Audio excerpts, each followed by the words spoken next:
Vickie Evans, Microsoft Certified Trainer and founder of the Red Cape Company. So this is a follow-up video from our 30 Tips in 30 Minutes workshop, as well as the 45 Tips in 45 Minutes webinar. What if your full name has commas? So what if you had last name, comma, first name? You can do the same thing. You could use text to columns, but in this case, our delimiter is not just a space, it's a comma, right? So we have to just think if there's something separating the text, that is considered a delimiter.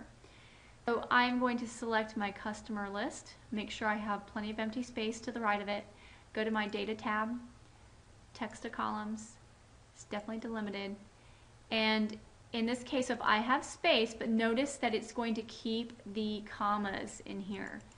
I don't want it to keep commas in here. So if I turn on the comma, so I say I have a comma and a space, it separates it out nicely. And then and notice here, treat consecutive delimiters as one. So if I don't have that, it would separate out anytime there's a comma and a space. It would treat it as two delimiters instead of one. So we definitely wanted to treat it as one. Okay, so I'm going to click next and then finish.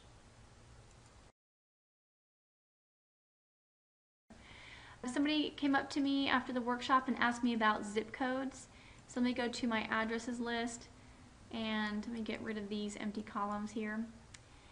Here I have some zip codes, and some of them have the 4-digit suffix and some of them don't. Some of them have just dashes. You would use this exact same feature, text to columns. And if you think about it, instead of a space as our delimiter, we have a dash as our delimiter. So I'm going to select my zip code, go to make sure my data tab is selected in Excel 2007 and 2010, click text to columns. Definitely delimited, and we don't have a comma and space. Instead we have a dash.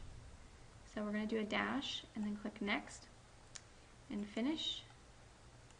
And now you have zip code. So if you only wanted just the first 5 numbers before the dash, then you have it here. Take a look at what happened.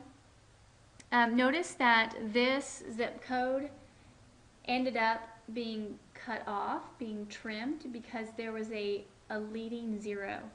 What happened was Excel treated these as numbers instead of text values. So I'm going to undo and show you a way around that.